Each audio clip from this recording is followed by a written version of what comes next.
welcome, welcome. I'm just so thrilled to see all you here tonight, and I feel like live events are coming back. So we are transitioning from virtual to live events in the building as well, and I hope you all come because it is just so much more fun. And tonight is going to be a blast. So first, a few thanks. Writers Guild Foundation, of course, particularly Dustin Fleischman. Dustin, give a wave. He has put all of this together on his own, done a great job, as well as the entire staff is here tonight making this a nice evening for all of you. So to all of the staff, a huge thank you. Of course, the Writers Guild of America West. It's your union, this is your building, and we are so thankful to have them as partners. And our big sponsor for tonight, Deadline. So a giant thanks to Deadline for stepping in and being a sponsor. So a quick word about the first panel. You have not wandered into an AA meeting, okay? Lots of chairs. It is the clown car of panels. More and more and more. But at a certain point, we figured the more the merrier, and it's a comedy panel. It's going to be great. The drama panel is slightly smaller. It is not because we like them less at all, not at all. It's just the way it worked out. Both panels are going to be phenomenal. Both moderated by Deadline writers. The first, Peter White, and I'm going to introduce him to the stage now. The second by Lynette Rice. Thank you.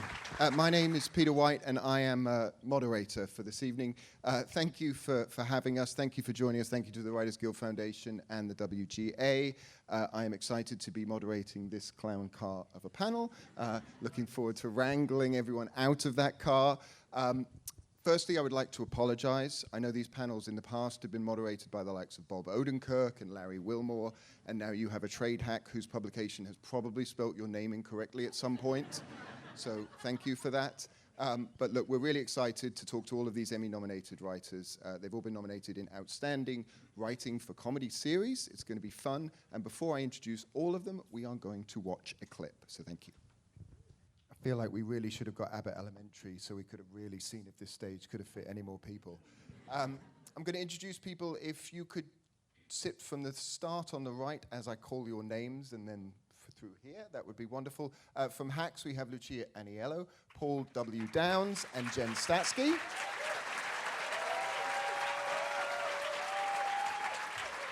From the studio, we have Seth Rogen, Evan Goldberg, Peter Hike, and Frida Perez.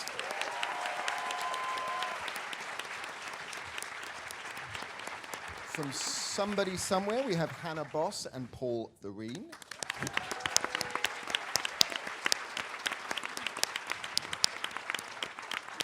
And from the rehearsal, we have Nathan Fielder, Carrie Kemper, Adam Locke-Norton, and Eric Notarnicola.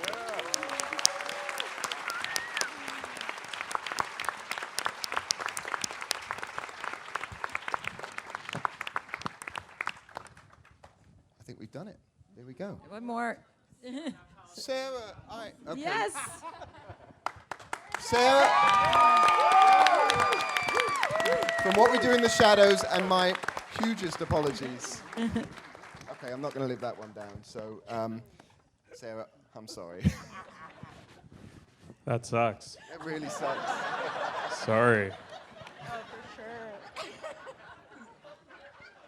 It's a tough start, Okay, for sure. I'm going to pivot. Let's talk Hacks, and let's pretend that didn't happen for the Hacks crew. You have talked about wanting to blow up each season and start again. Curious, where did you start that process for season 4? How did you begin that, and were you happy with how you did it? Yeah.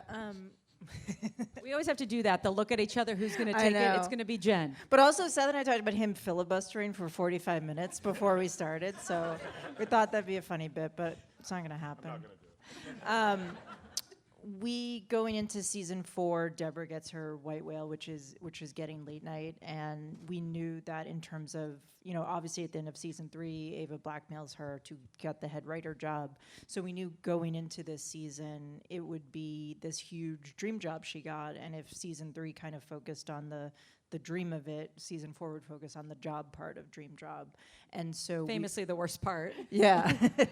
And so we wanted to focus on Deborah encountering like the new challenges of what it means to work for a network, and Deborah has a boss now, and she's dealing with things that she's never had to deal with. And then, as you know, obviously happens in the 9th episode, she has to make a choice, which is to give up that dream job and give up that job for someone she loves, and also to not roll over to the corporation that's asking her to do something she doesn't want to do. So that, to us, we were always building towards blowing up the season in that way. Yeah, you did. How do you find writing about writing? Write what you know, for sure.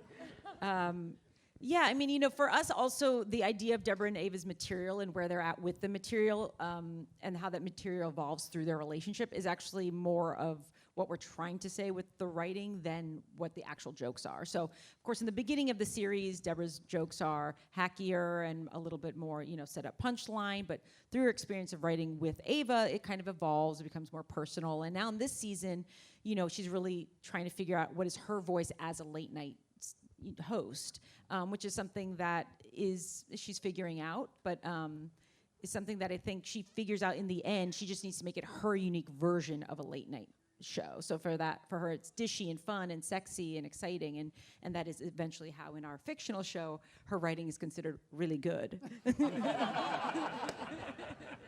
Yeah, writing things where you're like, and this writing is good, is so, don't do it to yourselves. Yeah, I'd also say, if you have a show and you have to write a stand-up show or a late-night show within the show, try not to. It's a lot of writing. It gives me a lot of respect for the people that do write late-night shows 5 days a week, because even writing a fake version of it was really hard. I found me. Yeah, and I started at late night, so I knew it'd be hard. Why didn't I warn us? I don't know. It makes sense why you got her to quit towards the end of the season. I can get that. Yeah. Jen, did a late-night writer really throw a fish at the wall?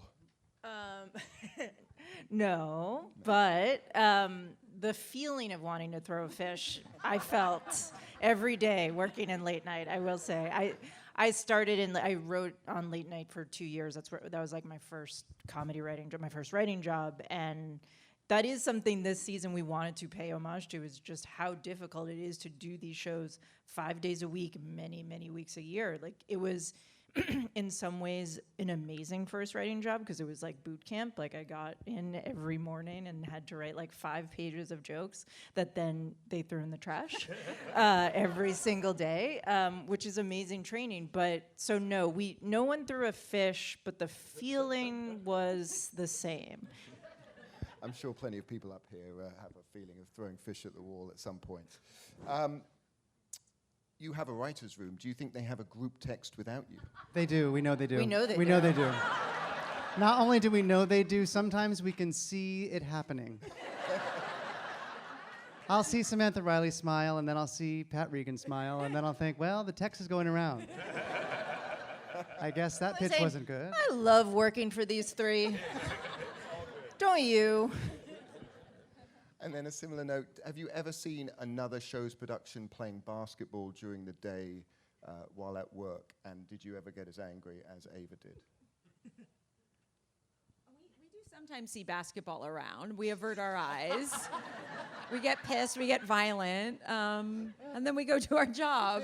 And that shows up in the work. Thank you. You're in the middle of writing season 5, is that correct? Yes. You just talked about blowing up the start of season 4. Have you started this process? You talked about rewriting Deborah's legacy, obviously towards the end of the season. Spoiler, I'm sorry. She blows it up herself. What can you talk about in terms of rewriting her legacy? Well, yeah, we did this thing where her, again, it is a spoiler, but her obituary is falsely printed, and so she has this this experience where she sort of sees what people write about her, and much like Alfred Nobel and Nobel Peace Prize, it makes her want to reinvent herself. But also, we've done this thing where we wrote ourselves into a corner because she's in the midst of a non-compete and can't perform. So I think we blew it up last season, and now we're figuring out how to get out of that corner we painted ourselves into, which is a fun challenge. And there's a lot of texting in the room about it. And but getting out of that pretzel, that knot, is part of the fun. Do you paint yourself into a corner on purpose? You know. Say yes. Yes. Always challenge yourself, and then you'll break through. Or you'll do it and then think, why the hell did we do that at the end of the season? Why didn't we just end at 9? So yeah, we do it. We know what we're doing, and yet when you get into then the nitty gritty of actually unpacking all of that, it can be a challenge. Yeah. Seth, talking of painting yourself into a corner, let's talk about the studio. There are 5 of you, 4 of you up here. There's not enough microphones for our show, even. I don't think. This is going to end with you tripping at the I end. know. I'm gonna fall. Which is one of the best parts of our show. Exactly. Sorry. It's based on reality, guys. All right. As you were saying. If only if Adam were here, we could have had more mic problems. So there's 5 of you in the writers' room as creators. How does that work in practice? There's no text chain that is secret. We that's for are on a sure. text chain with each other. Yeah, the only writers on the show are the creators of the show. So yeah, we sit in a room together. The first season, I think we started sort of at the tail end of the pandemic, so we were on Zoom at first a little bit. But then, yeah, we would all sit in a room together and then sort of like divvy up. We would sort of try to get some sense of what like the central joke and idea for every episode is as a group, and then we would kind of break the episodes off, and then people would go off and write them, and we would all rewrite them, and but yeah, it was we would never really run like a room, so it was a very like manageable amount of people to us, which made it much better, I think. And I would say I've been in rooms for 30 years. This room is the coolest room I have ever been in by far. The only downside is it doesn't end because it is a 5-person text chain. Sometimes you'd wake up at 8:30 in the morning, you'd be like, Seth had an idea at 7:30, Evan's in, Alex is in, Alex Gregory's in, and you'd be like, there's 100 text messages with a new idea and a thing. I remember one time there were 350. Yeah. I was out for an evening, and there were 350 A lot of the texts. shows, is written on a text chain. Literally, us text each other at weird hours of the night, and I'll just be like, "What if this happened?" And then 200 texts later, and one person's showing up and's like, "This all seems great." And my wife is here. I'm sorry. For every dinner I'm at, I'm like, I just got to respond to 30 texts. We've got a great idea for an episode. That sounds terrifying. Seth and Evan, you've talked about this being a response to, where are the funny shows? I like the roller coaster of laughs when no one dies. Can you talk about that?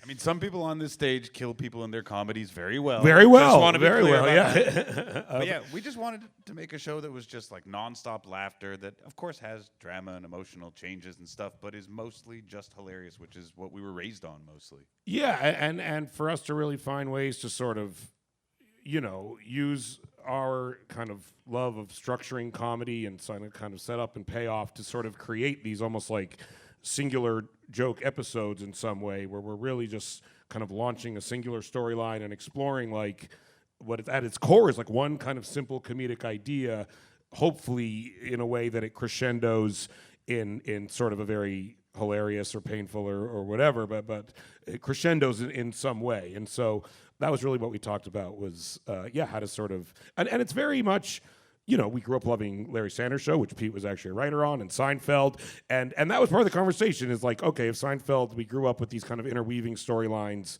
that kind of come together in one thing, maybe our version of that could almost be the opposite, where it is one singular storyline. There's never B or C storylines. We're never cutting between characters. It's like a very kind of focused, which is just an easier way for me to wrap my head around it, I think, like way of us kind of telling, hopefully what at its core is like a very simple idea, yeah. Peter, you had a nice quote that this is not a less sexy version of Entourage, but a more sexy version of The Office. When we were pitching the show, I think the concern was that the town didn't want another show set in the industry because obviously They had been it's doing the a most very good popular one. show. Yeah. What is the most awarded show of the last year? Like, I don't know why, but it's a rule that you just don't want to do the insider baseball thing. And so when we were taking it out, we thought it's just a workplace comedy, and there's a boss, but he has a boss, and he has a couple of crazy coworkers, and we're not up our own asses in a Hollywood way. This is a very relatable show. And then as soon as We they lied greenlit completely, yeah. Totally. We're like, oh, don't worry. We're up our own asses let me quite climb a bit. deeper. And I also want to point out that Frida, this is her first show she's ever been a writer on. She's also a creator, showrunner. Well, talking of that, Frida, you worked with Seth before, and you were his assistant. How's this experience been like, and how did it actually come to fruition? Yeah, the experience has been really good. I was Seth's assistant for like a couple years, and then before that, I was an assistant for like 5 more years. But anyway, so I feel like I've like been in the industry as an assistant for a long time. So when we started talking about this idea, I thought I could actually contribute because I'd been in the trenches a little bit. And yeah, Seth just had the idea one day when we were on set for the Steven Spielberg movie, The Fabelmans, which is very meta because it was a movie about making movies. And we were always talking about movies, and Seth was always trying to make movies. So we put it all into this. Have you pitched any stories that are sort of secretly coded about Seth? No, never. There's not much codes in the room. I code myself pretty well. Yeah, oh God! If I found out there was a chat without me, I would literally kill myself. That would be the most upsetting thing. I mean, you and me have a side text. We have a side. We can talk about them, but they can't. They can't talk about us. Whoa! I never even thought of that. I have one with myself sometimes to vet things before I bring them to Seth. I love that the theme of this is group texts. Sarah, firstly, I'm sorry again. Secondly, No, I'm let's good, talk what we do in the what we do in the shadows. Even vampires can have multiple endings. How did it feel to end a show like this? How was that process? How was the room? Was it sad? Was it sort of bittersweet? What was going through your mind when you were writing that final season? Yeah, I think, well, the room for the final season, we were really just wanting it to be another funny season of the show. We didn't really want it to be something where every loose end is tied up and everything feels like it's building in some way, because I think we felt like, we just want it to keep being a funny show that people enjoy, and even if they're joining it in the 6th season, but also it's about characters who don't really care if things are ending, because it's all sort of the same to them. So we avoided writing the ending up until I think about a week or 2 before we were shooting it, which I recommend. So it was definitely stressful. The good thing, I would guess, is that we don't have to paint ourselves out or write ourselves out of any corners. We're done. But the Paul Sims and Sam Johnson and I, it could have been even more crowded here, but we went out to dinner and kind of talked through how we were feeling about the ending and all of our various emotions of like the best job all of us have had coming to a close, and we gave that all to Guillermo and let all of the vampires make fun of him for having any of those feelings. So, it was a really exciting process to write and kind of see how many endings we could jam into one finale episode. I sort of lost count. At one point, someone said it was 3, and I thought it was actually more than that. It felt like there was more than It's that. 84. 84. I love the movie Clue. It felt a little bit like that. We should have done a Clue homage, I'm realizing. There you go, yeah. In the words of Colin Robinson, a lot of shows biff it when it comes to sticking the landing. Were you aware of that? Were you feeling, now that it's over, you can perhaps sort of breathe a sigh of relief, but were you feeling that when you were out for dinner and writing that final episode? Yeah, it was pretty tense. No, I think no one wants to fuck up, I guess. And I think that was part of when we were kind of thinking about, like, well, what do we like in other endings? Hopefully looking it in the eyes spared us some of the critique with that. But I think we really just wanted to sort of take apart the idea of what you need out of an ending as a viewer a little bit, and give you alternate endings in the middle of the episode, and basically dodge all of the critique you could get online in that way, yeah. I love a quote you have. It says, it feels like with a lot of characters you only have 45 or 50 years of life experiences, but with this you have sort of 300 years. It gives you a little bit more rope to play with, does it? Absolutely, and I think there's something kind of fun about having characters who have the perspective of it not being the end of the world if the documentary is ending, and letting them sort of just relish in the fact that, kind of as a show, we got to enjoy all of these adventures with these people, but we know that they will have an infinite amount of time altogether. and really that we're seeing a tiny blip in their lives, but it's utterly irrelevant to them that we're watching. Yeah. I didn't expect them to work in private equity. It was actually planted in season 1. I don't know. That was a sort of, I think, an interesting thing we came to in the writer's room the last season of what would be the most human, but yet still bloodthirsty place for Guillermo to work.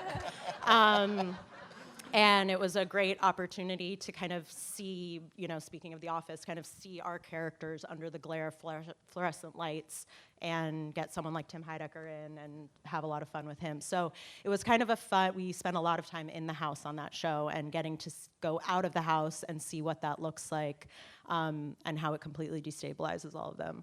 Felt very fun. Yeah, you were able to turn a sort of good hang show into a workplace comedy for a moment there. We had it all. Somebody somewhere. Yes. Again, another show that ended after this season. Slightly slower show than some of these others. Yes.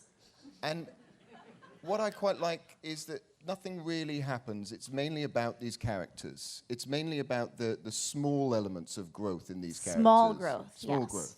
Is that what you were aiming for? We were aiming to make a really grounded Midwestern show.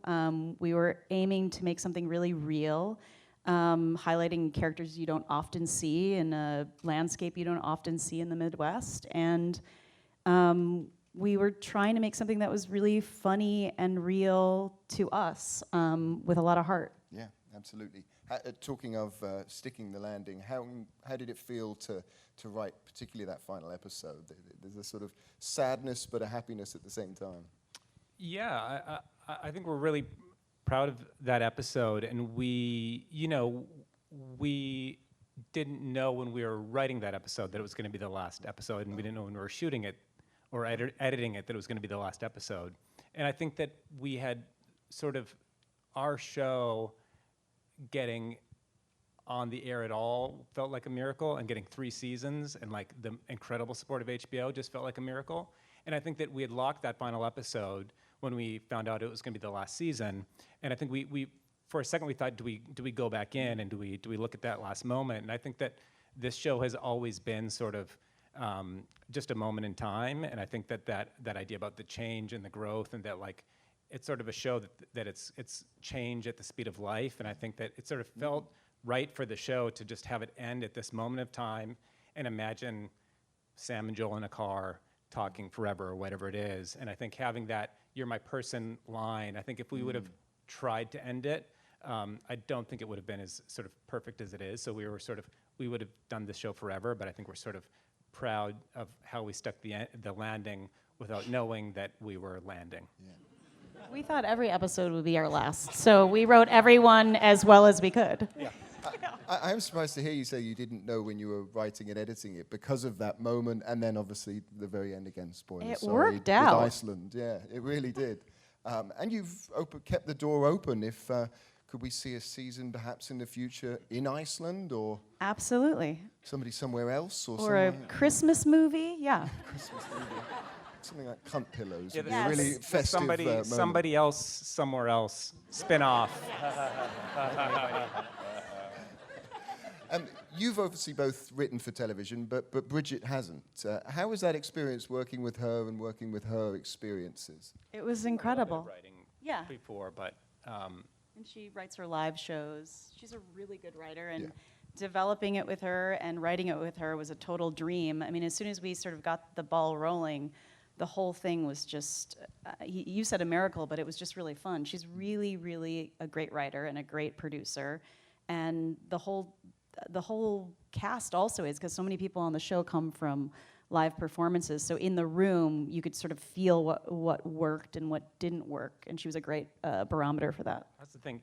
Lennon Parham, who's here, who's one of our writers, and also directed the finale, would attest to the fact that I think Bridget is one of the most incredible writers we've ever worked with. And Hannah and I have written together for over 25 years, and sort of have a twin talk and are non-sexual life partners, and sort of have this very specific way of working. And so I think then writing with Bridget, you know, and bringing somebody else into something that's a really close partnership can be a little scary. Yeah. And we always say that we would do a first pass of a scene, we'd send it to Bridget, and then she would send it back, and every time her email would start with, take or leave. And it was always perfect. It was always taking everything. It was just sort of just the greatest gift to be able to write with her. No, I can imagine. I was trying to think of a link between somebody somewhere in the rehearsal, and the only one I got is milk, as we saw in that clip, Nathan. The episode that we saw a little bit of it, but there is a moment in that scene where you are playing a young Captain Sully. Whose idea was it for you to A, dress up in a diaper, and B, feed breast milk from a puppet? Paper mache puppet? Yeah, so I guess for those that don't know, just to like contextualize, like, because I'm not weird, okay? It was Nathan's idea. The goal was to experience the Captain Sully Sullenberger's life in order to become more like him. So it has a very normal reason to live his life. But yeah, I think we were just trying to, we had this idea of like, I guess it started with this dog thing that was actually it was like, I guess we were reading that like dogs, this is cloning. When people clone their dogs, that the people are often disappointed who get the dog because it looks like their dog that died, but it doesn't have the personality of the dog. And so that was the start of the conversation in terms of like, okay, well, what if it's the nature versus nurture thing. So what if the dog lived the whole life of and I think that was Eric's idea, or Eric was talking about that. And it's like, what if the dog lived the life of the original dog? Then it would take the personality too, if you started it young enough.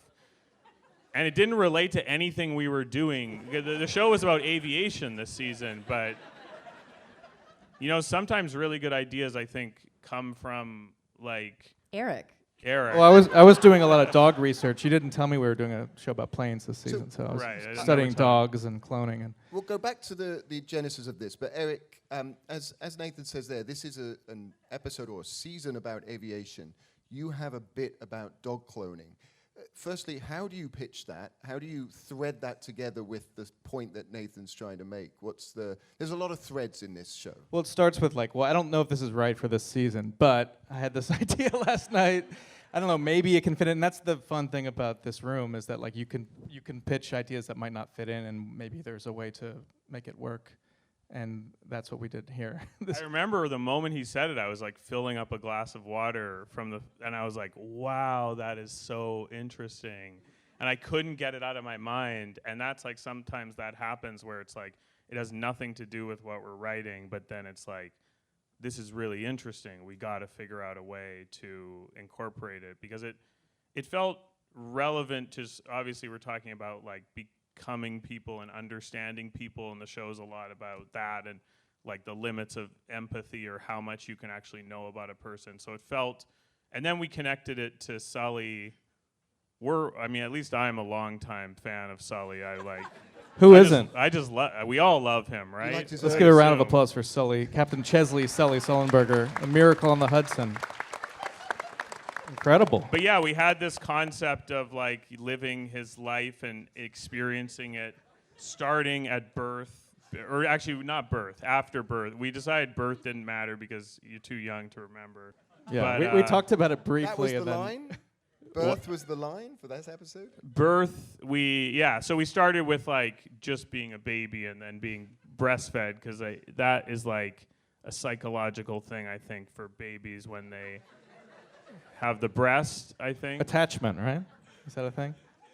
But then it became this thing of like, well, how do you create the experience? Because like, along with writing the show, for the viewer, you're like thinking about how can the person inside of it have this experience that affects them? And so we're always thinking about things on like 2 levels, and this time it was me in it. So I was like, well, what would the level be of like, it can't be so dumb that you're like, this is not effective, but you want it to be somewhat effective. But then it's also a rehearsal, so you can sort of, it's like we want it to be funny, and then you want it to also be like plausibly effective. But you said it was Does effective. that make sense? I don't know. Yeah, was it effective? Yeah. Well, I was telling these guys on the way here that like when the mom was actually holding me, like there were arms and it was like she was soft and it really felt comforting. It was like it felt like I was being held by a big mom. And I was like, this is actually, I didn't think it would make me feel that way, but I was like, like I like this. And she was rubbing my leg and I was like, this is more effective than I thought it might be. But I think the milk part was not very effective in terms of, unless that's what it's like for babies, and we don't know. So maybe I now understand at least Sully as a baby better, I guess. I appreciate we jumped in sort of midway through this, but if I go back a bit, from what I understand is you were a big fan of the Canadian show Mayday about plane crashes. Yes. And you wanted to try and understand why that communication between pilots, right? That ultimately the point of this is to try and see why are pilots not necessarily not getting along, but not understanding each other. When you have that idea, and again, spoiler, you learnt to fly a lot of planes while doing this. Where does the comedy start? When do you say, hey, let's sort of bring in some jokes or things like that? By the way, I just want to say, these are great questions. The whole way down, I've been like impressed with these questions the whole time. So I think this is amazing. This is like well researched. You've looked into all this thing. I'm just genuinely impressed. Anyways. Thank you. And also on the way, Carrie Googled you before and she said, the moderator's really handsome. What the? So there's that too. Nathan Fielder. Anyways, Okay. this is like, you have stop two good things Nathan, going stop for you. stalling and answer the question. Okay. You truly are stalling. You are handsome. That's the end of it. I think we've got 15 minutes left, and let's get to the bottom of this. Yes, well, what do we... And how about the accent, For those that don't too? know Carrie Kemper, this is genius, brilliant writer. And married. Who is married. For now. So just back off, all right? How do you make it? Adam Locke-Norton here. All these guys I've worked with for over a decade. I'm about to ask them how they find working with you if you Okay, answer okay, this I'll question. answer the question. They love it. Let me answer. Okay, so I'm a fan of the show Mayday, and yes, I noticed this thing that would happen in a lot. They reenact plane crashes and talk about why they happened, and I started to notice this thing that was always happening where the co-pilot would know what the issue was, but would be too afraid or intimidated to speak up to the captain or take over the controls. And I was like, for like 10 years, I was just telling people this at parties or just like, did you know this or whatever? And then when I was thinking about the second season, I like had that idea and I thought that would be a really good, it was just that idea and then being like, well, maybe we can find parallels in the real lives of pilots who have this in interpersonal relationships, and that would be a good place to find like opportunities to rehearse. And that was just the starting point, and like I'll try to like map out some things, and then I talk to all these guys, and they tell me when like, do you bring them into this process? Have you started learning to fly at this point? I actually started learning to fly before I told HBO about this idea. Of course. Because I was like, that would be really funny if I could become a pilot too. But I was also thinking like, I'm gonna enter this world and I actually really do need to understand it because we're engaging with real pilots and I don't want them to think this is just all a joke. I want them to think I'm taking this seriously. And so I was like, I was a way to learn it, but also to like, I think, help legitimize what we were doing.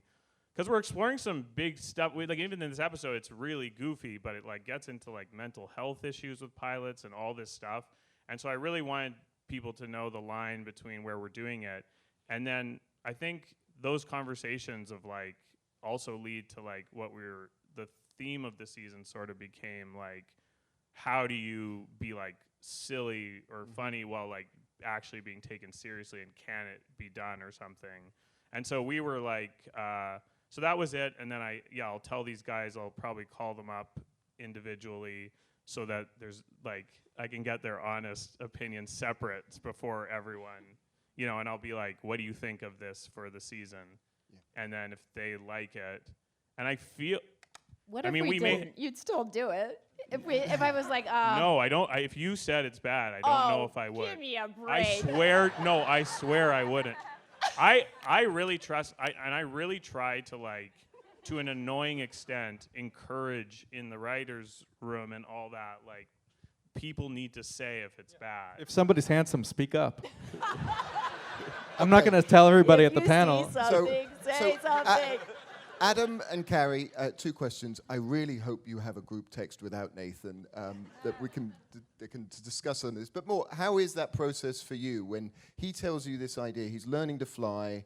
He's what he's just said. How do you then go? Okay, yeah, we can try and make this funny. I trust it's going to be funny, but I immediately thought it was a great idea, and I told him so. But it when you get into it to writing, it's not as easy.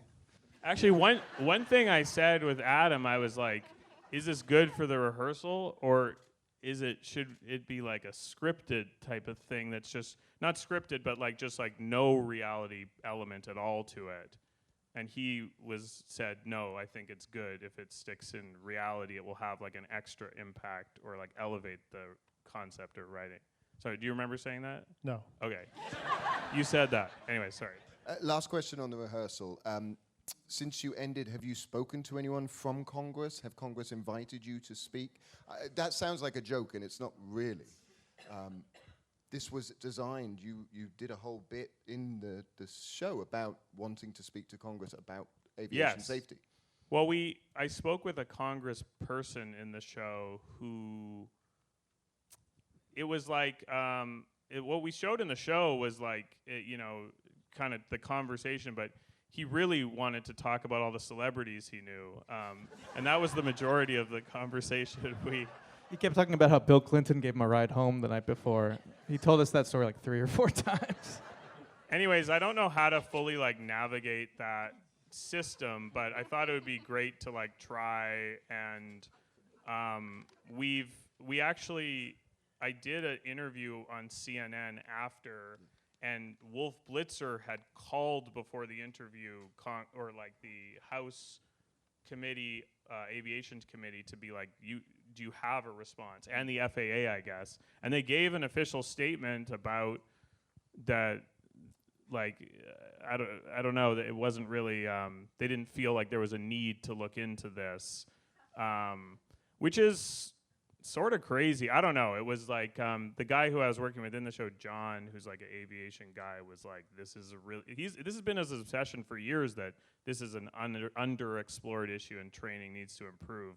So, but it is a weird thing, and I think the whole concept of like, well, this is a comedy show, so that I think can give people a reason to just be like, we're not going to engage.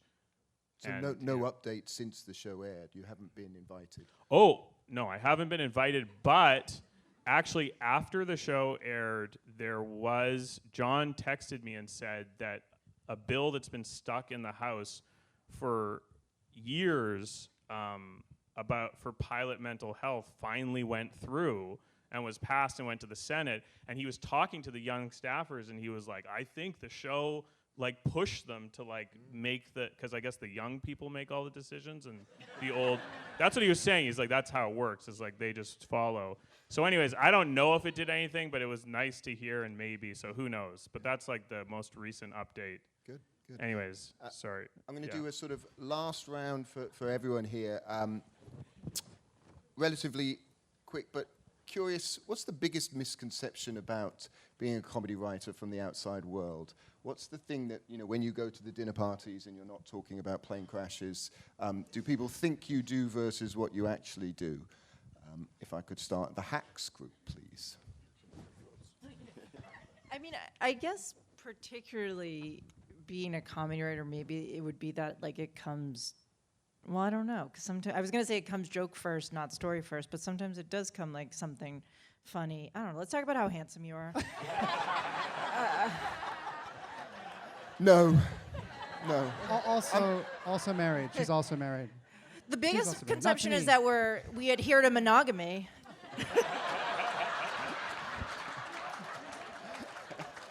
Yeah, I'm not taking this from the three of you, considering this dynamic. And look, Paul is also incredibly handsome, so let's putting this on you, mate. Oh, God. Okay. No misconceptions. What I was trying to get at was, like, everyone thinks writing for comedy is easy. They come up to you and say, oh, I could write a TV show about this and I could make it funny. That's what I was getting at. And when you see what you guys do, it's not that easy. And I was just curious, especially in writers' rooms, and that's sort of what I was getting at. Oh, yeah. Oh, okay. Okay, I think people think it's fun.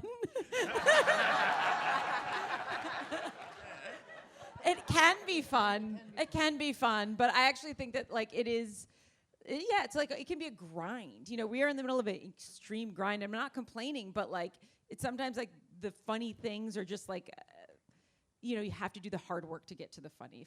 If that's anything. Studio gang, you're in the middle of season 2. It sounds like, is it fun or is it a grind or is it both? It's fun. Sorry. we have a blast 24/7. We do have a pretty good time. Never hard, ever. It's mostly fun. It's really stressful. It's hard. It's hard. And we need very famous people to agree to be on our show all the time. And that's incredibly hard. And I've literally been on like a collective of like 4.5 hours of phone calls with like 7 various people to try to get like one person to do a joke that will occupy like 2 minutes of the show, but like that's what we've signed up for. But it is. I really love hanging out with the people. Sarah Pauli's a writer on the show this year, so we get to hang out with her all the time. Like it to me is very fun and it's very personal and we are always just telling stories and we're having heads of studios and people who run marketing and the people who do the focus groups after the movies and stuff like that come in, and the editors of the magazines that we all hope that spell our names right, and yeah, we just get like people like kind of unloading on us this like kind of decades built up frustrations with the industry and is any of it usable? Is it stuff that you perhaps hadn't thought of? Is stuff that you can actually bring into the show? Sometimes, yeah. Oh yeah. All the time, but yeah. On other things, it's like we're banging our heads against a wall trying to come up with something out of nothing, and here people are bringing us tons of good ideas and all their trauma. Yeah. And they give it to us, and all they say is like, use all the stories, just don't use any real names and don't say where it came from. Yeah. And I still do that from time to time. Yeah. Whoops. I know. They don't like it. Apologies to Steve Asbell at Fox. Yeah, he really took a hit early on, didn't he? He did. He said you could use his name, and then regretted it. Then he regretted it, yeah. Same question here, Sarah. Fun, grind, mix of the both? Yeah, I mean, I think I think it's really fun. I think what is potentially surprising, we have some of our shadows room here. We fuck around a lot, and then I feel like it's like if you are playing enough dumb games in the room, like if you were a bread, what bread would you be? And that could be even 3 hours of a whole work day. It somehow evolves sometimes into an actual usable idea that is not a usable idea. So What I bread think were you? I don't know. It didn't leave much of a mark, clearly. Really? But I guess what was very special, I think, about our writing process was we did all become very good friends, and so you had the atmosphere where you felt like you could really say something utterly stupid, like what I just said, and you'd have people to back you up and try to make it as good as possible. So that is the fun part. The less fun part is keeping like vampire hours when you're shooting. But yeah, genuinely, I think it was a blast. And we tried to make sure that it was as fun to write as hopefully it is to watch. So yeah. Somebody somewhere, was it as fun to make as it was to watch? It was so fun. I mean, we're honored to be up on this stage. Sorry. It was so fun, and our show, our show was about grief, and like we got to cry through laughter, and we got to actually like have therapy we never got because of that. I wasn't gray before we started. It is really hard. But I also think that like I wasn't bald when we started too. I'm exactly, with you. Yeah, exactly. Legit. But I do think that like maybe a misconception of it is that like there's like 1,000 different ways to do it, which is so cool, especially like seeing all the processes up here. Is that it's always different and it's always creative problem solving, and that's I think really fun and really hard. Lucia, I appreciate you going first, and I apologize that question ended up you getting shit on for 10 minutes. Let's go for Nathan while we finally... the rehearsal, is that fun to make? And maybe I should ask this to Carrie and these guys Adam and Oh yeah, it's just a blast. No, I'm remembering one day where it was like 5, and I like, before every season of any show, I'm like, Nathan, I have to leave at 4:30 to get home to my children. And every season it's like 5:15, and I'm like, and I can't say anything, but I was literally like, But I'm not making you stay. Nathan, Carrie, I there's want to no stay. I want to stay, but it's Okay. because my brain is broken and I want to fix like what we're trying to work on. And I was like, I stood up and I was like, I'm so depressed. And Nathan just goes, sorry. And then I left. Because it's such a hard show to write. Like it's really very But difficult. besides But it's that also one- so fun. Oh yeah. But it's also We have a so lot of fun. We have fun. We do have fun. We have a lot of fun. It's a really hard show to write. Yeah. But like, I think it's it's important, I think at least, like to have people with you in the process that you feel like just truly comfortable to like these guys were saying, like just share any thought. You were saying it's like therapeutic almost for you guys, like just to be open and know that you're not going to be judged for saying a bad joke, and that people are going to say, okay, we could do better, and that people that push you to do better too. And these guys are like that, and so I'm always like feel lucky that anyone would want to work with me. So I always give these guys, like, if they don't want to do anything, they don't have to. So it's like, So whatever. next season, like 4 p.m. or? I just want to say that Carrie once asked me if she could work like half days, 2 days a week, and I said yes, and we made it work. So, David's so anyways. mad right now. I know. No, it's true. He's a great boss. He's a great friend. He's a great man. We love working with him. And those are reasonable hours. They're reasonable hours, really. We don't go that late, do we? No, it's great. Okay. Oh my God. We can negotiate hours, but look, I congratulations. guess we to- should have talked about this stuff before. It's like the first time, obviously. Okay. Clearly. Congratulations, all of you, on your Emmy nominations. Good luck. And give it up to all of these people on the panel. Thank you. Hi, everybody. I'm so grateful to be able to moderate this panel of just 4 people. So exciting. I hope they didn't Google me. Before I introduce them, let's watch this quick clip of all the nominees for Outstanding Writing for a Drama. So excited to introduce the creator of Andor, Dan Gilroy.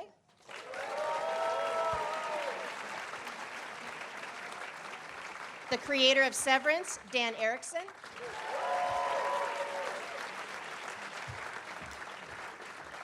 Executive producer of The Pit, Joe Sachs.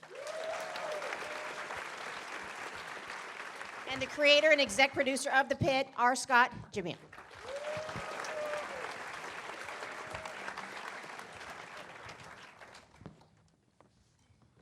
Before we get into these specific episodes, I wanted to talk to you about having to judge your peers. I'm assuming you're all members of the TV Academy, but even when you're judging fellow writers for Writers Guild Awards, these shows are all so freaking different, but equally as brilliant. How do you decide what makes a drama awards worthy? How do you judge your peers? Are you trying to ask who we voted for? Now, we should probably make clear that you don't get Yeah, to vote in your that's category, that's the right? great thing is you don't have to vote in your own Yes. category. So So we put that aside. you don't have to judge. Yes. But we love everyone. So let's just talk in generalities. How do you judge a drama peer? Harshly. No, I don't. I don't know how to answer that question. I think it goes because, if it's a show you like, you're going to judge it a little differently than something that may not be up your alley. But I think we can all recognize good writing, whether it's something we would watch or not. I think it's just structure and character development, and if it moves you, if it makes you feel something, I think that's what it's ultimately about. Yes, I was going to say, does it move you? And I think back to when I was in third grade taking piano lessons at a conservatory, and I saw the mask of drama and comedy above the doorway, and I was like, what the hell is that? Like this big smiling face and this crying face. And then a very experienced writer who I had great respect for said in my TV script, what do I want to do? I want to make people laugh and I want to make people cry. And so much of that for us and for me as a writer, how do you do that in a unique way that puts a new perspective on life, the human experience, but gets that genuine reaction that moves people? Yeah, sometimes I also don't know until much later how much something is gonna affect me or stick with me. I'll watch something in the moment and I'll think like, oh wow, that was cool, that was powerful, and then 6 years later I'll still remember that moment. And I always, when that happens, I always try to think why. Like why did that stick in the head for so long? And I don't always know, but I do think ultimately it's the same answer that these guys gave. It's just something moves you, and sometimes it's intangible. I think it's an incredibly difficult question because I've watched every show of the panel that was up before, and I was moved by every one of them. I mean, deeply moved. I mean, in many ways. And then I started thinking, well, what makes drama? You have to keep score. Like you feel more times than you laugh. Very difficult, because when you come up with an idea, I think any idea you come up with could be a comedy or drama, depending on which way you want it to take it. All right, let's get into your episodes. I'm going to start with you, Mr. Gilroy. Your episode was from season 2, episode 9, and it was obviously called Welcome to the Rebellion. I found a quote. I'm going to quote just like my buddy Pete. In May, you talked to one of my colleagues at Deadline, and you gave this quote about why you did the show. You said, all of the stuff that has been banging around in my head all these years, Russian Revolution, the French Revolution, the Haitian Revolution, Oliver Cromwell, Zapata, I had no place to put that. Is this the episode where you put it? Yeah, this is the episode where we put it, but it was interesting because we wrote this in 22, 23. Trump was out of office, but what had started with Trump was building now in the Senate and Congress. This episode, the woman who was walking down the hallway, if you haven't seen the show, she's a senator. And for context, in Star Wars, the Galactic Senate had a long history of a body that was driven by democratic principles. And what this character is seeing through the course of the show is her colleagues, her Senate colleagues, are abandoning everything they believe out of expediency and cowardice, and leaving their constituents to pure evil, to an emperor who used to be a politician. So as I'm writing the speech, which is really the climax of that episode, I'm aware of history, certainly, but I'm also aware deeply, as all of the writers on the show were, of what was going on in our world at that time, which was I'm watching senators being held to a standard of things they said prior of what they believed in, and then utterly abandoning them out of expediency and cowardice. So we didn't show the speech, but when I'm writing that speech, I'm pissed off. I'm really pissed off. I'm pissed off right now.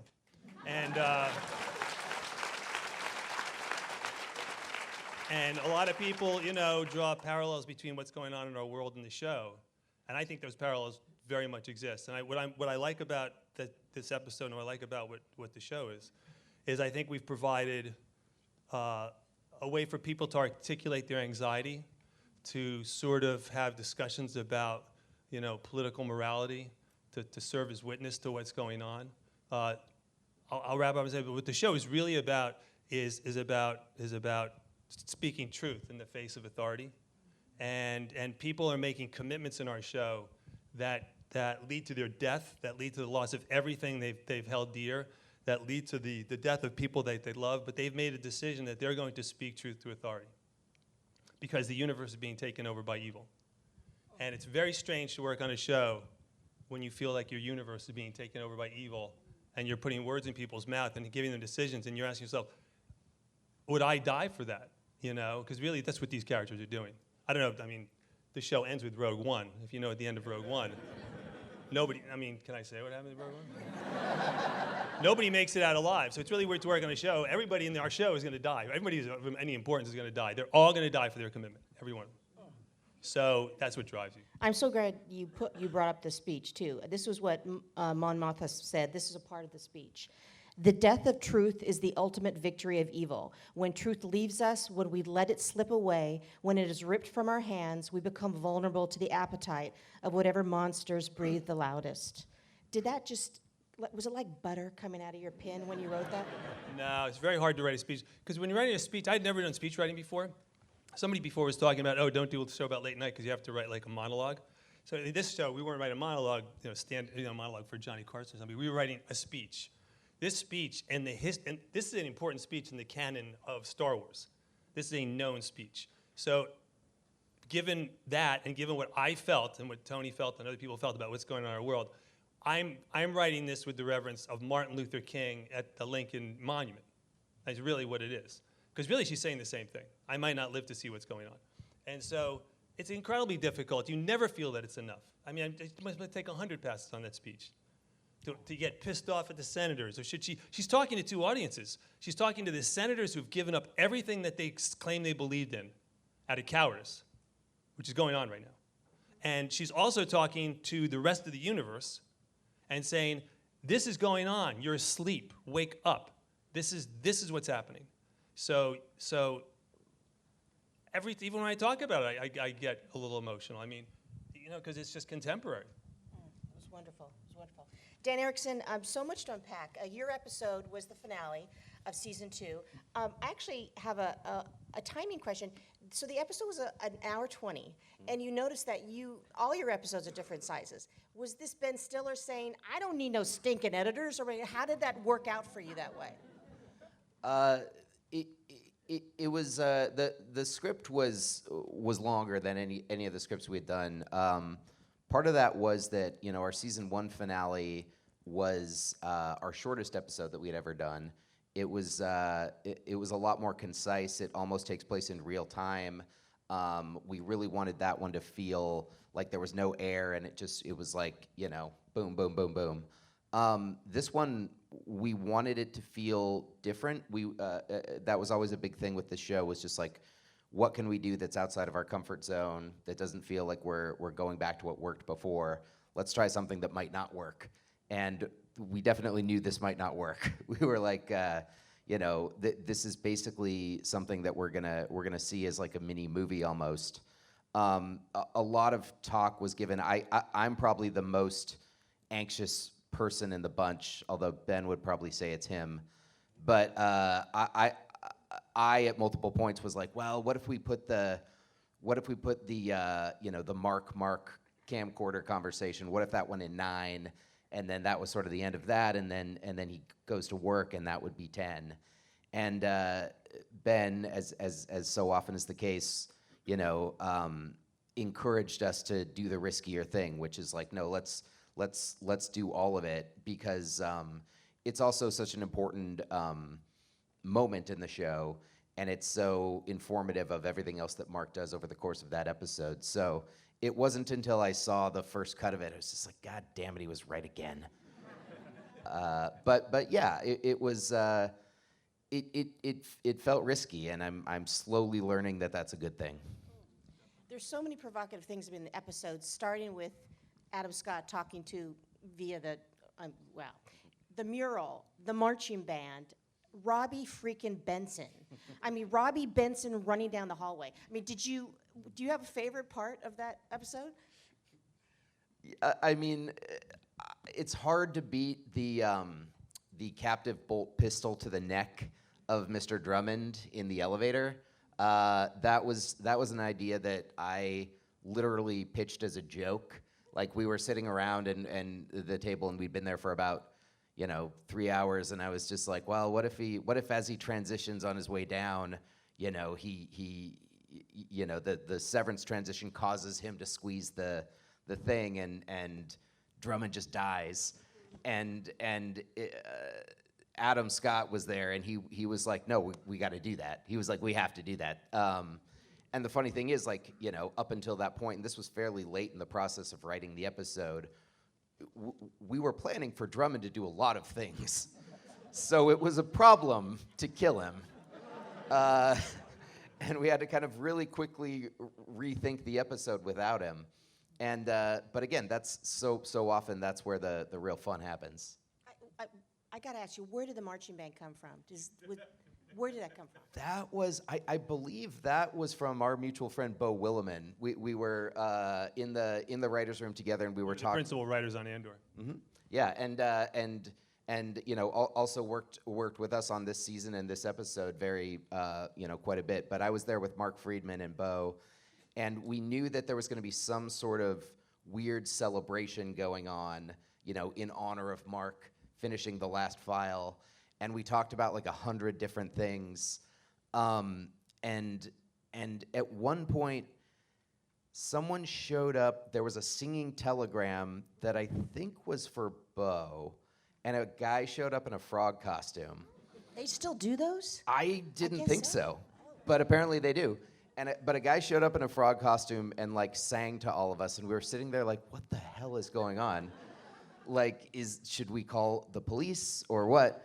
But somehow, just sort of that got us talking about different musical performances that it could be. We briefly thought maybe it's a bunch of guys in frog costumes. But then at a certain point, I think Bo was the one who brought up Citizen Kane, because there is a really weird scene in Citizen Kane where a marching band comes in and does this whole bespoke performance for Orson Welles. And it's weird and specific, and I really liked the. I was in a marching band, or I was in marching band in high school. I was really bad at it, but the sort of uniformity of it, and everybody dressed the same, and everybody moving in exactly the same way, just felt very right for the show. It felt very Lumen. So as soon as Bo said that, it was just kind of like, oh yeah, that's what it is. We found it. So Scott, your episode is the pilot, 7 a.m. How was that process, writing a pilot? And you have to obviously, I'm sure you have a list of things you've got to check off that you got to take care of. So does that make it all the more stressful? I think the pilot's always the hardest to write because you have to introduce everybody, you got to introduce the premise, and you got to do a half-decent episode. So I always find that the pilots are tough. I had to introduce all those damn characters.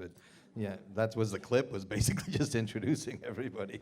It's challenging, but you come up with a plan and you figure it out.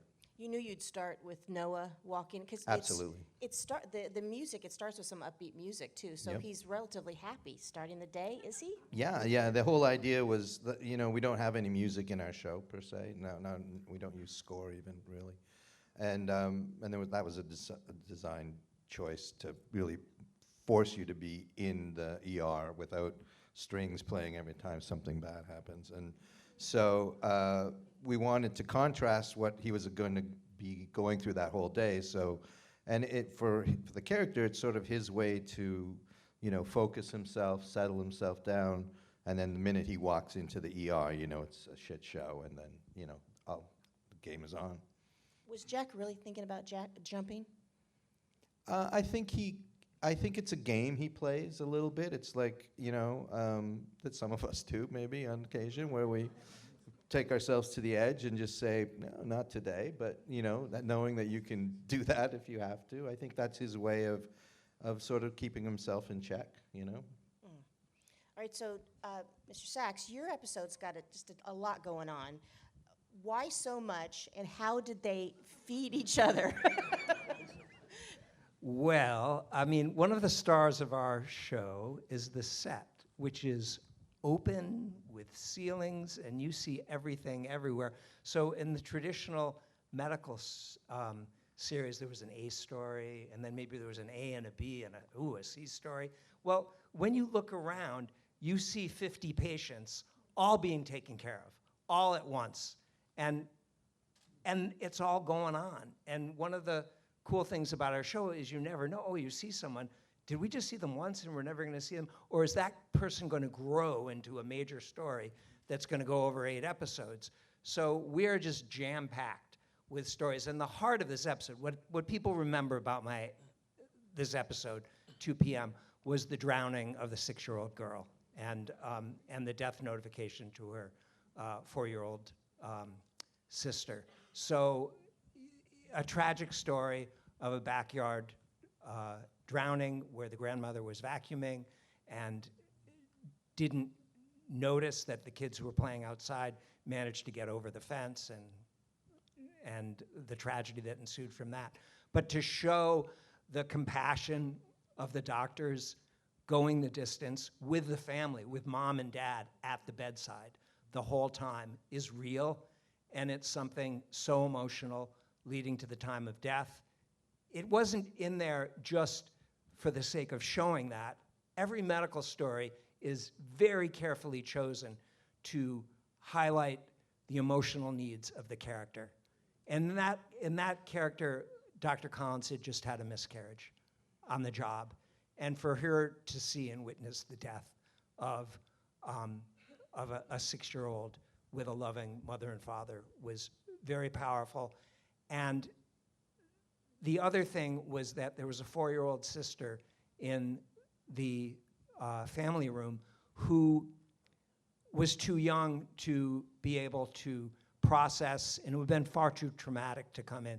So Mel King, who has a sister on the autism spectrum, who she cares for, could so relate to this situation with 2 sisters and their closeness and the loss.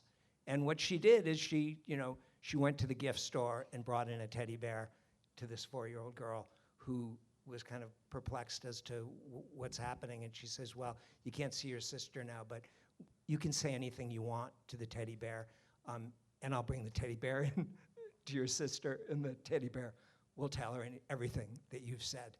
And that performance by Mel and the little girl, I mean, I'm tearing up now, to show her compassion and her reflecting on her own life was just so powerful in that scene. The other one that you saw a little clip was an old demented black man who had a pacemaker problem, and like, why was that in there? Well, Langdon was the superstar, the golden boy, who brilliantly diagnosed Twiddler's syndrome. The guy was spinning his pacemaker around and breaking the leads, put in a temporary pacemaker, floated it in, taught the residents, technically perfect. And this was before his fall from grace, as we later revealed his addiction and his substance abuse. So that was something that resonated with him. And then, of course, Robbie, Noah Wiley's character, who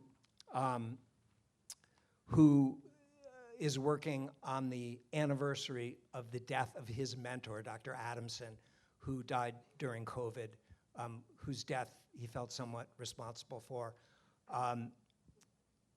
To resonate with him that this guy was an original member of the Freedom House Ambulance, which is a real story that nobody knows about. It was a story from Pittsburgh where the father of CPR, Dr. Saffer, took high school dropouts from the black neighborhood, taught them how to do everything that paramedics do today, saved thousands of lives, and then it was all taken away when the city saw how successful it was and hired white medics to do that. So each story has an emotional connection and is carefully chosen to, not just because, oh, let's do a story about prostate cancer because the world needs to know about it. It's chosen because it will highlight and shed light upon the personality, the conflict, the hierarchy of the emergency department. And you work with a little kid, too. How'd you feel about that, Scott? No kids, no animals. Scott hated it. I had to fight him over that. Boy, oh boy, did I have to fight him. We were working on something this week, and it involves a mom and 2 kids. And I said, I hope one of these kids gets cancer. Because that was his note. That This was is my note script. on his That was script. my note. I hope this kids get cancer. I don't want any more kids, but no. It's great. It's just challenging. You know, we were doing some genius came up with an idea of what to do with a baby this year. And, 15 hours, that's a whole season. So I got to have this baby. And you got to use multiple babies because they can only work for 20 minutes. It's not like the old days. And, but, by the time the shift is over, which will be in January, this baby's going to be walking the craft service by himself. So, I'm going to go through so many babies this year. So if you know anyone who's pregnant and they want to have their baby on TV, please come see Now, us. ironically, one of our first ADs, his first job was working on Raising Arizona. And he said, we had 34 babies every day, and then we just picked the best one. So he knew it, and he's helped us tremendously. Eric Tignini, wonderful, wonderful man. Obviously, there's a colorful discussion on the last panel about this being fun. Is this fun, or is it hard? Seems hella hard. Well, let's start with you, Mr. Gilbert. It's not a question of fun or not. It's an obsession. I realized a long time ago I would have done it for free. I would do it for free. I enjoy everything about it. I enjoy being alone for 12 hours a day. I do. I really do. Half my brain is here and half my brain is always somewhere else. And you get to the point where even if they don't get made, and so many of them don't get made, that when you finish a day and you realize you've done good work, you yourself are often the only audience, and you have to really step back and go, that's enough. Because this business is a business of rejection and heartbreak, ultimately. I mean, we're up here with successes, but we could all tell stories about things that were not successes, and they outweigh the successes in most cases. And so I think you definitely don't do this job if you don't love it. And actually, love, I don't even know if is strong enough. You really, it takes a particular kind of person to act, to direct, to do anything, to be a doctor. But to be a writer takes a very particular person, and I somehow fit that mold. Yeah, so I just got back from a 4-day family vacation, actually came straight from the airport here. And it was I was realizing on the way back, I was like, those 4 days were my first days off in 3 months, I think. Like that I actually haven't, other than that, not a day has gone by that I haven't, worked on the show. And there are times when that, level of commitment being required is extremely exhausting, and it's hard in the moment to call that fun. But at the same time, this is getting to do it with people, and the people that we're working with, that I'm working with on the current season. It's like we've all seen each other cry. Like we've all. There's very much a feeling of being in the trenches together, but then there's such a rewarding sense of bonding that comes with that, and the moment when something that seemed impossible suddenly becomes possible, where you realize we've been standing looking at this giant infinite knot, and obviously there's no way to untangle this, and then somehow you do, is the best feeling in the world. And we get that, we're so lucky to get that as often as we do, and it makes all the other stuff absolutely worth it. So yeah, I think it's fun. I'm about to have my first 2 days off in 1 year, so I'm looking forward to that. The curse of our success is we're a streamer that does 15 hours, and HBO Max wants us on the air every January, first week in every January. So literally, we had 1 weekend between season 1 and season 2.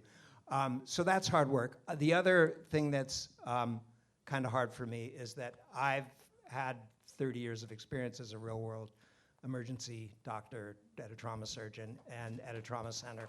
And that, that means that every writer gets a couple of pints of blood from me when we are breaking story and writing the technical dialogue. And what's really challenging is to keep it fresh. My mantra is show them something they've never seen before. There are so many things that you've seen a million times.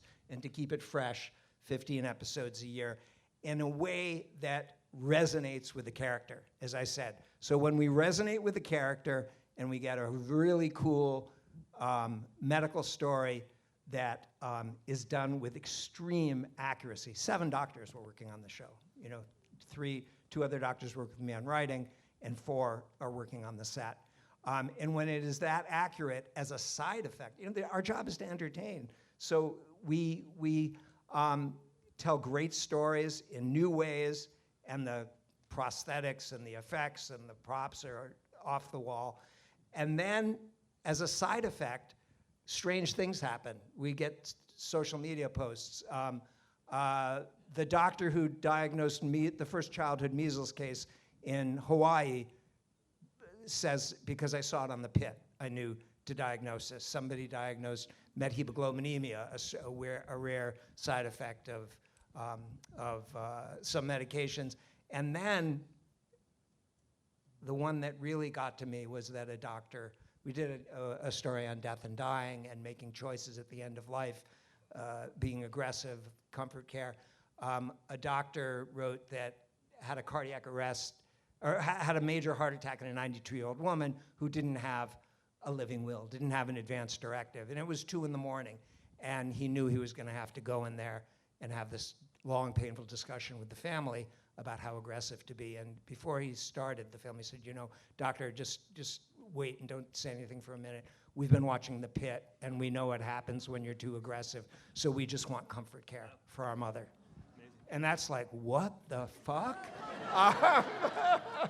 We tried to write an emotional, entertaining story, and because we were accurate with it, people are learning, and lives are being changed. So that was very gratifying. So yes, hard fucking work. 7 days a week, but when we were, you know, we made the first season of the show, we weren't on the air until we were shooting the last episode, and I had no idea. I said, are people gonna watch this? Are people gonna like this? And I was really sitting on the fence. And in fact, we had a focus group that was kind of 50-50. And I go, okay, well, we'll just see. So to get the response from the public and also from healthcare professionals who say, we're being seen now.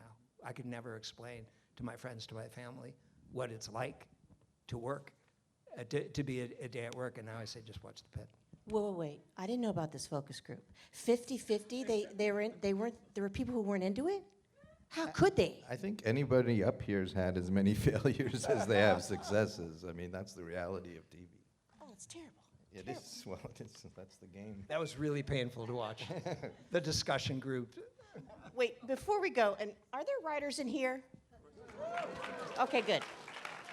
I'm so curious what it was in your childhood that led to this line of work. What happened? And I'm going to start with you. Scott, how about you? I think when you're lonely, you're the outcast, you tell stories to make yourself feel better, and if you can make a living doing that later on, well, you know, this is my only skill set. If I'm not writing, I'm like running guns to Mexico or something. I don't know. So I'm just so happy to have a job and be able to do what I do and work with the people I do. I do enjoy it still, and no one else would pay me to do what I do. Like, I have a really short attention span, so I will leave the writer's room and just disappear for a while. And you know, it's the only job that allows you the freedom, I think, to work with great people and just, you know, make up stories and learn things. I mean, that's the other great thing about as being a writer. I think every time you take on a new project, you learn something new, and I think that's what I like about it too. Is it's a lifetime of ongoing learning if you allow it, you know. Mr. Goria, I know you had a papa who was a playwright, your mom was a sculptor, but you could have been a dentist, but you chose this. What happened? Well, my father was a writer. My mom was probably the biggest creative force in all of our lives. My brother Tony's a writer. Tony and I both became writers because my father worked in our house. So he stayed in his pajamas and wrote all day in this room upstairs. So, you know, you get out of college and you try a couple jobs, and it's like, man, the old man had it figured out. He worked at home in pajamas. And I was a reporter at Variety for 4 years in New York. And I would get up early in the morning, and I said, I'm going to start screenwriting because I want to do what he did. And, you know, I think it was my father. Look, I think if you have a parent who's a doctor, you know, you have a predilection to become a doctor or anything like that. I mean, you know, removed the mystery from it. There was no mystery about screenwriting. Variety was in my house from the time I was born. My father would talk about movie deals from the time I can remember. I mean, so there was no. I think it's very difficult for people who want to become writers, who aren't blessed the way I am or other people are, that they have an in. It must be incredibly mysterious and strange, but it's when you live in it, it just seems so naturally practical. Oh, you write a script and you send it to a junior agent, and the agent gets it to an actor, and nobody buys it, and it gets optioned, and you do that 10 times, and it's just like, oh yeah, that's what you do, you know? It just seemed natural. Dan, how about you? Well, I'm similar in that, like, this is literally the only thing I'm good at, and like I was, you know, part of the reason that I had so much knowledge of sort of the corporate world is that I was fired from like 5 different corporate jobs over the course of about a year. And yeah, your IMDb says you worked at a door factory. Is that correct? I did work at a door factory, yeah. And did you make doors, or did you push? No, I didn't make the doors. I cataloged hinges and knobs and stuff. That's very important. They were like into bins, I've heard. Yeah, yeah. And then it was a bunch of like odd jobs and stuff. Like I had to sell the owner's RV on Craigslist at one point. So it was a weird job, but yeah, I mean, that was after having gone to grad school for writing, and then, you know, studied it in undergrad. It was something that I always wanted to do, and actually this affects you a little bit. The very first like movie that I ever made, or movies I should say, were stop motion Star Wars movies, you know, in my backyard. And you know, it was with an old clunky camcorder, and it was, you know, very, very bad stop motion. But I will say it was a story about the first Ewok Jedi. You should pitch that to Kathy Kennedy quickly. Can you get me in the I'll get in Kathy the on the room? phone right okay, now. Thanks. I'm going to see her in a couple of nights. Yeah. The first Ewok Jedi. The first Ewok Jedi. And as soon as I came up with that idea, I was like, I can do this professionally. I like the marketing and licensing possibilities of that. Right? It could have a baby. Yeah, why not? I see over the window, though. I guess he could. Yeah. Yeah. What's Have cuter they done than that? an Ewok? Yeah. What played the Ewok? What'd you get, like a little furry No, it was an Ewok. It was you had the Ewok. I had the old, like, from the original release. We got them at a garage sale, like a bunch of the old figurines, and so they would just go, and I would do all Is the there voices. a print of this still in existence? Probably. My Emperor impression is really good too. Well, I mean, you got a mic. You might as well do it. Go ahead. Yeah, come on, let's hear it. You see, young Skywalker, I have beaten you.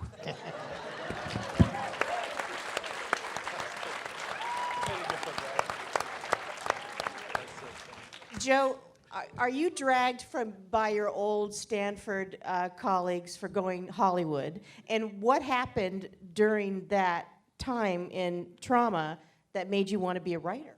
Well, let me go back to early childhood, which was my love of my dad's home movies, 8mm home movies that he would shoot on our family trips or birthday parties or whatever, and the film would go to the drugstore and would get processed, and then after dinner one night, we would turn off the lights in the den and pull up the screen, and I was more mesmerized than Nicole Kidman at the beginning of the AMC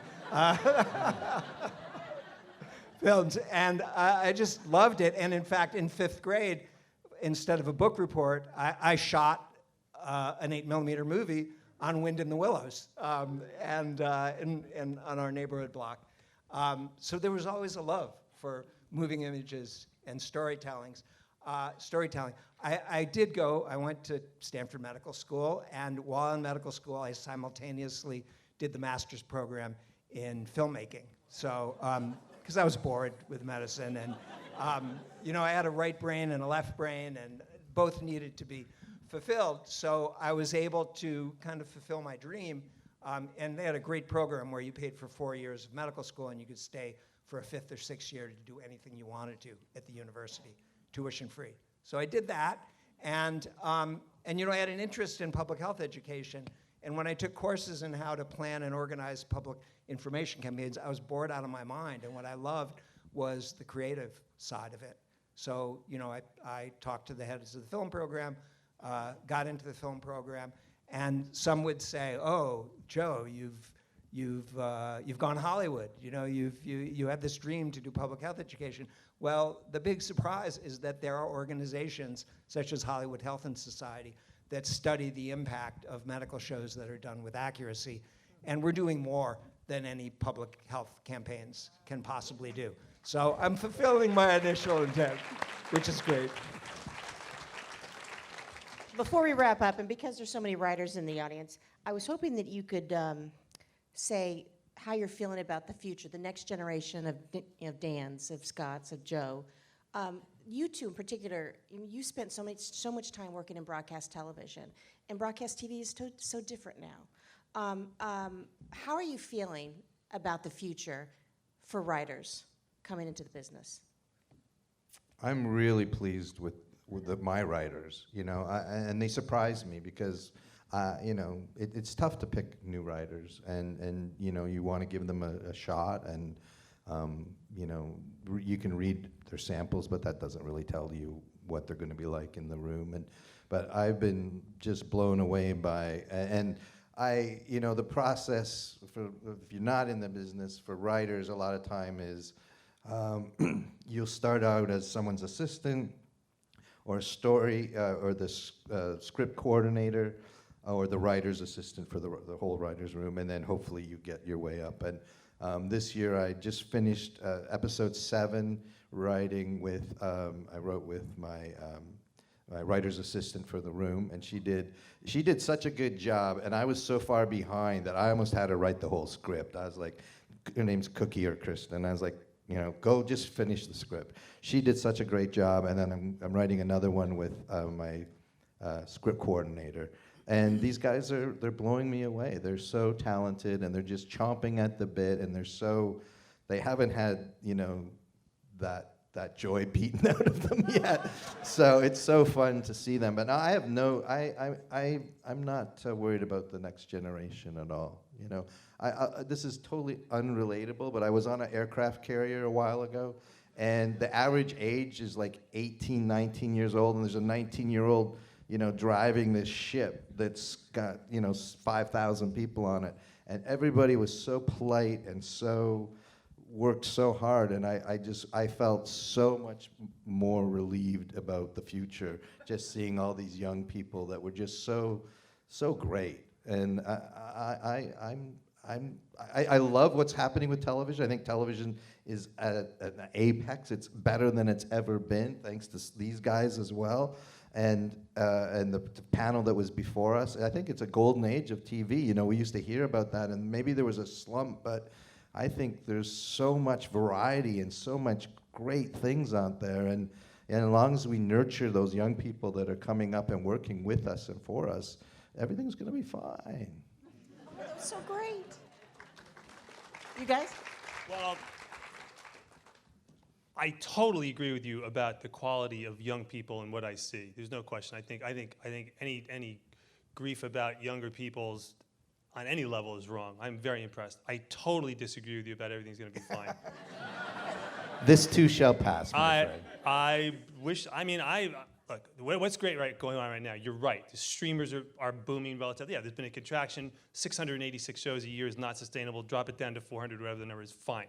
It's a healthy market streamer. Film business is radically changed. Theatrical's gone away. I don't go to the theater that much, so I don't have a big deal with that. It's okay, it's fine. You're going to watch it on your phone. You're going to watch your TV. That's all great. Watch out for AI, for real. AI, I mean, I know a lot about it. I've been studying it for a long time.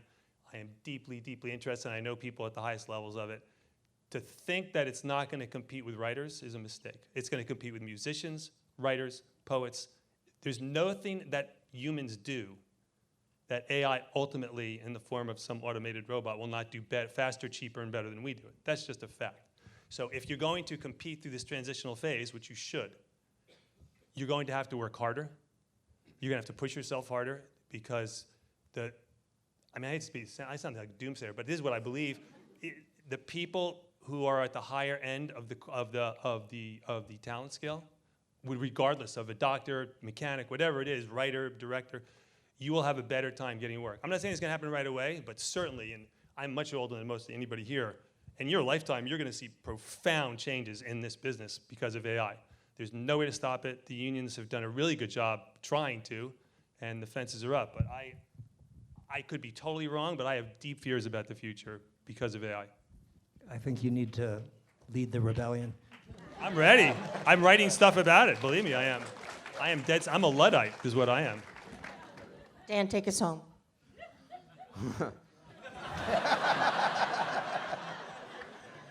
No, I completely agree. I think it is something that keeps me up at night.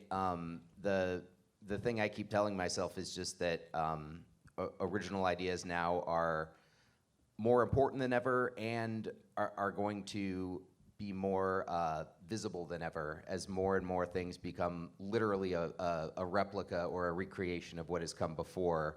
You know, taking stuff out of in a way it mimics what we've always done, which is that you take ingredients from the stuff that you were raised on and you turn it into something new. But we have to work harder than ever to truly create new and interesting ideas that are not a replica of anything. And I think people who are able to do that and have the courage to do that and who are given the opportunity to do that are going to become the most important people in this industry. I totally agree with that, by the way. I really do. Well said. Thank you so much, everybody. Thanks for coming. Totally right.